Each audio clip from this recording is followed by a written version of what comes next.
اللہ رب العالمین کہہ رہا ہے یسألونک عن الانفال، یہ انفال کہتے ہیں غنیمت کو۔ مال غنیمت کے بارے میں ہم اور آپ جان چکے، کسے کہتے ہیں مال غنیمت؟ ہاں، جب لڑائی وغیرہ ہو جاتی تھی تو لڑائی ہونے کے بعد جو کافروں کا مال بچتا تھا اسے کیا کہا جاتا تھا؟ غنیمت کا مال۔ اور پچھلی امتوں کے لیے یہ مال حرام تھا۔ پچھلی امتیں جو تھی، امت محمدیہ سے پہلے کی امتیں جو تھی، ان امتوں پر مال غنیمت حلال نہیں تھا۔ ایک جگہ جمع ہوتا تھا، الگ الگ روایت، بعض میں کہ ایک آنکھ آ کر کھا لیتی تھی، لیکن ان کے لیے حلال نہیں تھا وہ۔ امت محمدیہ کے لیے وہ مال اللہ رب العالمین نے کیا کر دیا؟ حلال کر دیا۔ بس ایک شرط لگائی، وہ کیا لگائی؟ قل الانفال للہ والرسول، کہ رسول اللہ صلی اللہ علیہ وسلم سے سوال کرتے ہیں مال غنیمت کے تعلق سے، غنیمت کے تعلق سے، تو آپ کہہ دیجئے کہ جو مال غنیمت ہے وہ اللہ اور اس کے رسول محمد الرسول اللہ صلی اللہ علیہ وسلم کا ہے۔ یعنی کیا؟ کہ اللہ رب العالمین اور اس کے رسول صلی اللہ علیہ وسلم جب تک اجازت نہ دے، لوگ آپس میں لڑائی جھگڑا کر کے اسے چھین نہیں سکتے۔ ایسا ہوتا ہے نا، فطری چیز ہے، جب مال بچ جائے بہت زیادہ، کافروں کا مال بچ گیا ہے تو انسان چاہے گا یہ مجھے مل جائے، سارے لوگ آئیں گے۔ فطری چیز بتا رہا ہوں، فطرت ہے انسان کی کہ وہ چاہے گا یہ اچھی والی چیز مجھے مل جائے، یہ چیز میں لے لوں۔ تو اللہ رب العالمین نے کہا نہ، جب تک کہ اللہ رب العالمین کوئی فیصلہ نہ کر دے، محمد الرسول اللہ صلی اللہ علیہ وسلم لوگوں میں تقسیم نہ کر دے، جب تک کہ کسی کو بھی اس مال کو ہاتھ لگانے کی اجازت نہیں ہے۔ تو اسی لیے کہا قل الانفال للہ والرسول فاتقوا اللہ، کہ آپ جو ہے اللہ رب العالمین سے ڈرتے رہو، وَأَصْلِحُوا ذَاتَ بَيْنِكُمْ، اور آپس میں کیا کرو؟ اصلاح کرو۔ اصلاح کرنے کا مطلب ہی یہ ہے کہ کسی وجہ سے انبن ہو گئی ہے، لڑائی جھگڑا ہو گیا تو اسے ختم کرو۔ انسان اکثریت جو لڑائی جھگڑا کرتا ہے وہ حسد کی بنا پر کرتا ہے، اس سے جلتا ہے، وہ اس سے بغض رکھتا ہے، وہ اس سے کینہ رکھتا ہے، کبٹ رکھتا ہے۔ ایک مسلمان بھائی دوسرے مسلمان بھائی سے اگر حسد کر رہا ہے تو بہت بڑی چیز ہے۔ ایک ہوتی ہے نا، ایک آگ لگ گئی، گھر کو جلا دی، جل گیا گھر، معاملہ ختم۔ لیکن حسد کی آگ ایسے ہوتی ہے نا، وہ ختم نہیں کرتی ہے معاملے کو، وہ آپ کو اندر سے کھوکھلا کر دے گی، آپ خود پریشان ہو جائیں گے میں کر کیا رہا ہوں۔ نہ آپ نماز میں مطمئن سکون سے نماز پڑھ سکو گے، نہ آپ کوئی عبادت سکون سے کر سکو گے، کوئی بھی کام آپ سکون سے نہیں کر سکتے جہاں آپ کے اندر حسد آ گیا۔ حسد کی آگ بہت خطرناک آگ ہے، وہ اندر سے انسان کو کھوکھلا کر دیتی ہے۔ اور حسد کے تعلق سے جب بھی بات آتی تو میں آپ کو بتایا تھا نا ایک مرتبہ، حسد کہتے کسے ہے؟ وہ ایک لطیفے کے تعلق سے کہ 3 شخص گزر رہے تھے ایک جگہ سے، جو جانتے ہوں گے پہلے سے بہت لوگ، 3 شخص ایک جگہ سے گزر رہے تھے۔ اب انہیں ملا چراغ، جانتے ہیں الادین کا چراغ پہلے چلتا تھا بہت زیادہ، الادین کا چراغ گھسیں گے تو اندر سے نکلتا کیا حکم ہے میرے آقا، اور حکم بھی ایک سے ایک کرتے تھے لوگ، یہ سب کہانیاں ہیں۔ تو انہیں چراغ ملا تینوں کو، جب گھسے تو اندر سے جن نکلا، اور نکلنے کے بعد کہہ رہا ہے کیا حکم ہے میرے آقا۔ اب پہلے والا بندہ کیا بولتا ہے؟ مجھے اس دنیا کا سب سے امیر آدمی بنا دے۔ اب جن کہتا ٹھیک ہے لے، تو سب سے امیر آدمی ہو گیا، بنا دیا اس کو۔ اب آئی باری دوسرے کی، اس سے کہتا ہے کہ کیا حکم ہے میرے آقا۔ وہ کہتا ہے مجھے پوری دنیا کا بادشاہ بنا دے۔ ایک کو امیر بنا دیا، اب دوسرے کو بادشاہ بنانے کے لیے کہہ رہا ہے ٹھیک ہے چل تو بھی بادشاہ بن گیا، اس کو بھی بادشاہ بنا دیا۔ اب بچا تیسرا، تیسرے سے کہتا ہے کیا حکم ہے میرے آقا۔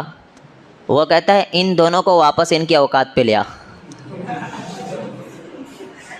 یہ ہے حسد، یہ حسد کی تعریف ہے، بہت اچھی تعریف ہو گئی اس کے اندر، کہ بندہ کیا چاہتا ہے نا کہ مجھے نہ ملے چلے گا، اس سے چھین لے، یہ ہے حسد۔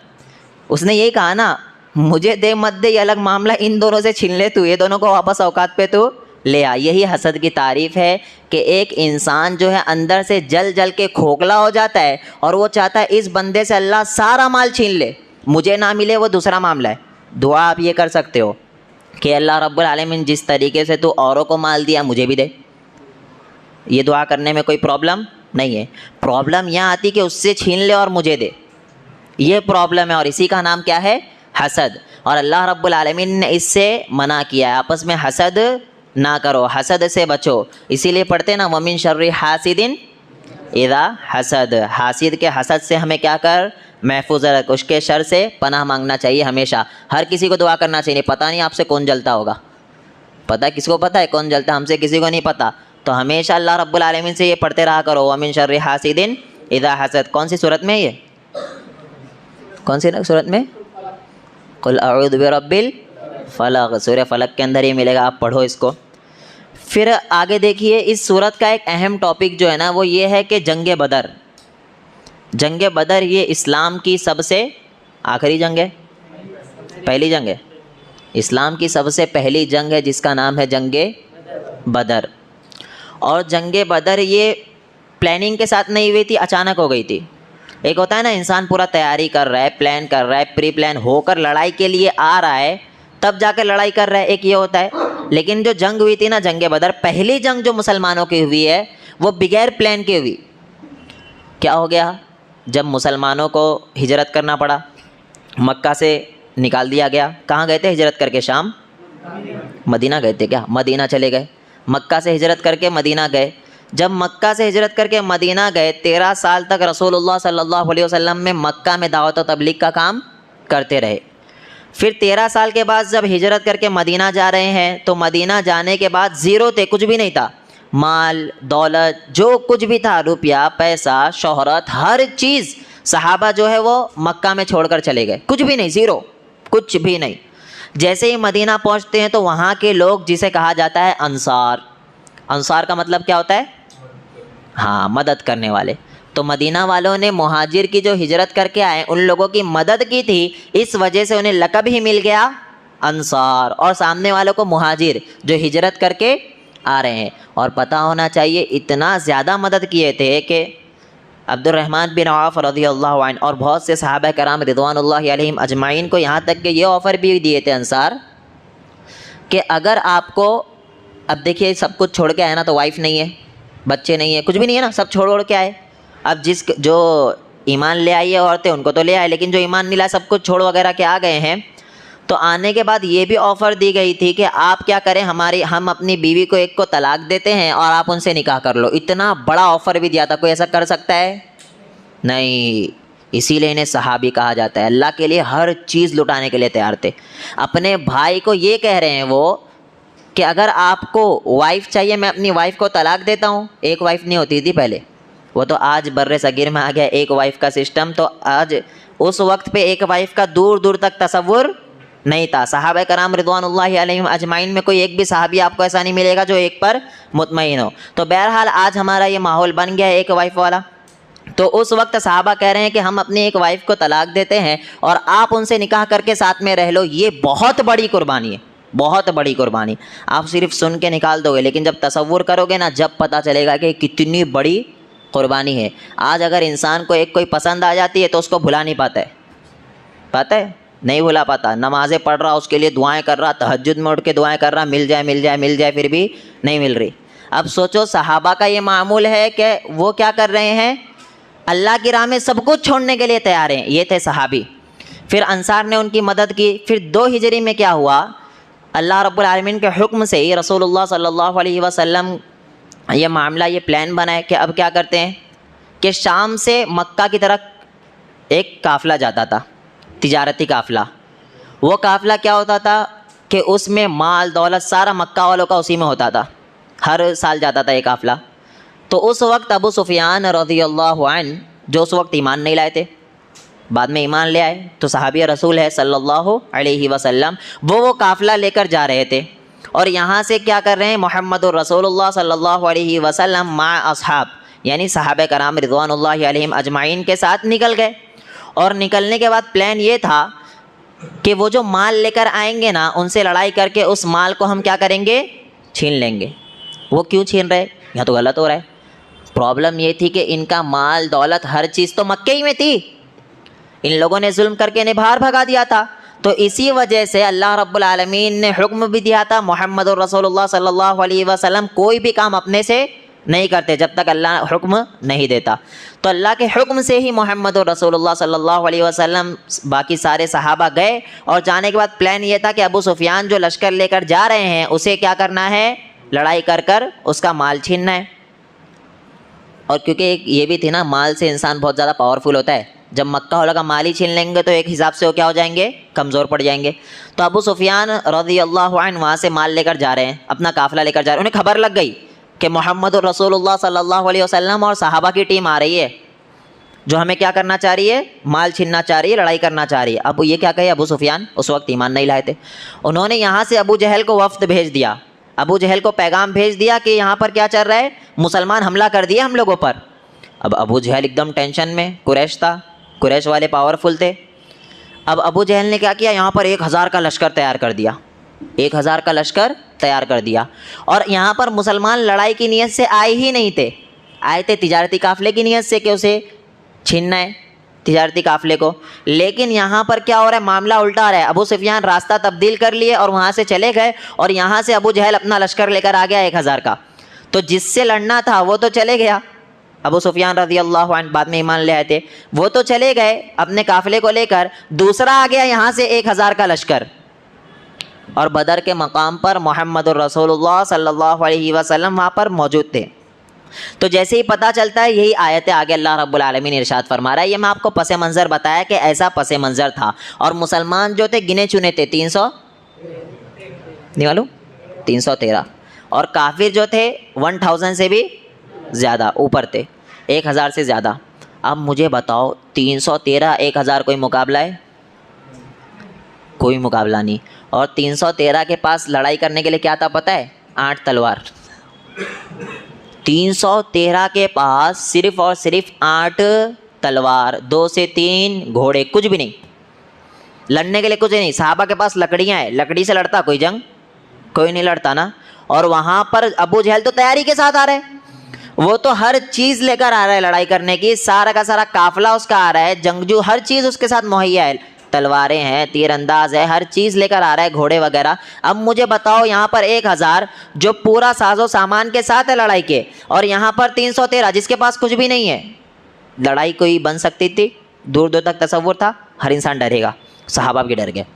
بعض صحابہ، ہر صحابی نہیں، بعض صحابی کہنے لگے اللہ کے رسول صلی اللہ علیہ وسلم ہم لڑائی کی نیت سے تھوڑی آئے تھے، لڑائی تو ختم کرو، لڑائی نہیں کریں گے. اب رسول اللہ صلی اللہ او کما قال رسول اللہ صلی اللہ علیہ وسلم کہنے لگے، دہرا رہے ہیں بات کو. پہلے ابو بکر رضی اللہ عنہ سے پوچھ رہے ہیں. ابو بکر کہتے ہیں جو رسول کہہ دیے بس ہمیں وہی کرنا ہے، ہم تو ایگری ہے. عمر سے کہہ رہے ہیں رضی اللہ عنہ، وہ بھی کیا ہے؟ ایگری ہے. تو 2 سے 3 بار دہرا رہے ہیں بات کو. تو صحابی سمجھ گئے کہ ہماری تو بات نہیں چل رہی. بعض لوگ شک کرنے لگے اپنے اوپر، سعد رضی اللہ عنہ وغیرہ تھے. تو کہنے لگے اللہ کے رسول صلی اللہ علیہ وسلم ہمیں موسیٰ کے ساتھیوں کی طرح مت سمجھنا. موسیٰ کے ساتھی کون تھے؟ موسیٰ کے ساتھی بنی اسرائیل، جو کیا کہہ رہے تھے؟ ان معی ربی. وہ کہہ رہے تھے نا وہاں پر پہنچ کے، جب فرعون پیچھے سے آ رہا تھا، اے موسیٰ اب تیرا رب کہاں چلے گا، اب ہمارا کیا ہوگا، یہ کہہ رہے تھے نا. تبھی تو موسیٰ نے کہا تھا ان معی ربی، میرے ساتھ میرا رب ہے. اور اسی کے الٹا جملہ محمد الرسول اللہ صلی اللہ علیہ وسلم نے ابو بکر رضی اللہ عنہ کے لیے کہا تھا ان اللہ معنا، ہم دونوں کے ساتھ ہمارا رب ہے. یہ فضیلت ہے امت محمدیہ کی، امت محمدیہ کی یہ کیا ہے؟ فضیلت ہے. تو بعض صحابہ ڈر رہے تھے، لڑائی کے لیے تیار نہیں تھے. دیکھیے یہ اسباب کی وجہ سے ڈر رہے ہیں. پتہ چلا کہ بغیر اسباب کے کچھ بھی کام ہونے والا نہیں ہے. یہاں پر ایک سلام کر رہے تو 1000 مسلمان، دوسرا سلام کر رہے تو 1000 مسلمان. یہاں پہ ایک سلام کر رہے تو جتنا دور تک نگاہیں جاری سارے مسلمان. یہاں پہ ایک سلام کر رہے تو یہاں جتنا دور تک نگاہیں جاری سارے مسلمان. اور یہاں پر ہمارے نبی جناب محمد الرسول اللہ صلی اللہ علیہ وسلم 313 کا لشکر لے کے آ رہے، 1000 سامنے، ایمان کوئی نہیں لا رہا. نبی سے بڑھا دیے. کیا کر دیے؟ اپنے بابوں کو نبی سے بڑھا دیے. یہی چیز میں کہتا ہوں کہ جو فضائل اللہ کے تھے، جو فضائل محمد الرسول اللہ صلی اللہ علیہ وسلم کے تھے، آج کے کچھ مسلمان اسے اپنے بابوں پر فٹ کر دیے. وہ فضائل اللہ کے تھے، وہ فضائل محمد الرسول اللہ صلی اللہ علیہ وسلم کے تھے. ابھی میں گناؤں گا نہیں ورنہ بات لمبی ہو جائے گی، لیکن آپ جانتے ہوں گے ایسی ایسی فضیلتیں جو اللہ کی ہے اسے اپنے بابوں پر فٹ کر دیے. یہی چیز میں بتا رہا ہوں. جنگ بدر 313 اسباب کے تحت چل رہی ہے. صحابہ ڈر رہے ہیں. محمد الرسول اللہ صلی اللہ علیہ وسلم دعائیں کر رہے ہیں سجدے میں، اے اللہ اگر آج یہ 313 چھوٹی سی جو تعداد ہے، چھوٹی سی جماعت ہے، اگر آج یہ ہار جاتی ہے تو پھر تیری عبادت کرنے والا اس زمین پر کوئی بھی بچے گا؟ بولو نہیں. دیکھو اسباب. نبی یہ تھوڑی کہہ رہے میں تو جنگ میں ہاروں گا تھوڑی، یہ نہیں کہہ رہے. نبی کہہ رہے کہ اے اللہ اگر آج یہ چھوٹی سی تعداد ہار جاتی ہے تو قیامت تک کہ تیری عبادت کرنے والا اس دھرتی پر کوئی بھی موجود نہیں رہے گا. اور آپ کو پتہ ہونا چاہیے اتنا دعائیں کر رہے تھے کہ ابو بکر کہتے ہیں اے نبی بس صلی اللہ علیہ وسلم. ایک چیز پتہ ہونا چاہیے، جو محنت کرتا ہے نا اسے پتہ ہوتا ہے کہ اگر یہ محنت رائے گا چلی گئی تو کتنا نقصان ہوگا. 13 سال تک جو نبی محنت کر رہے ہیں اور مدینہ جا کر 1 سال اور محنت کر رہے ہیں. 2 ہجری میں ہوئی ہے جنگ بدر.